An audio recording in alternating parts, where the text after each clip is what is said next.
Je suis médecin, je vais vous parler des peptides. La semaine dernière, j'ai parlé d'un peptide qui est peut-être l'un des plus connus chez les biohackers et qui est actuellement étudié par l'agence américaine du médicament, c'est le BPC 157. Donc on le présente souvent comme un peptide miracle capable de réparer les tendons, les muscles et même l'intestin. Malheureusement, il y a un problème majeur. La quasi-totalité des preuves impressionnantes, ça vient pas de l'être humain, même s'il y a énormément de témoignages de personnes qui l'ont testé et qui sont très très positifs et encourageants. Le BPC 157, c'est un peptide expérimental devenu populaire par rapport à la récupération sportive. Et c'est vrai que personnellement, je le scrute depuis plusieurs années parce que j'ai des problèmes articulaires suite à des accidents.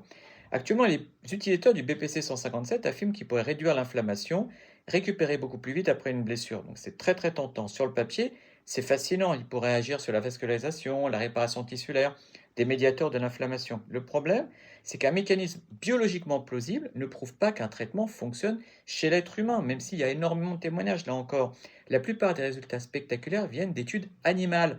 Entre réparer le tendon d'un rat en laboratoire et traiter une tendinopathie chronique chez l'être humain, il y a un gouffre scientifique. Et ce que les réseaux oublient souvent de dire, c'est que le principal danger ne vient pas forcément du peptide lui-même, qui vraiment est très étudié. Ça vient peut-être du flacon. Vous voyez parfois un certificat affichant 99% de pureté, et ça ne veut rien dire quant à la stérilité, la d'endotoxine ou que la dose réelle correspond à ce qui est sur l'étiquette.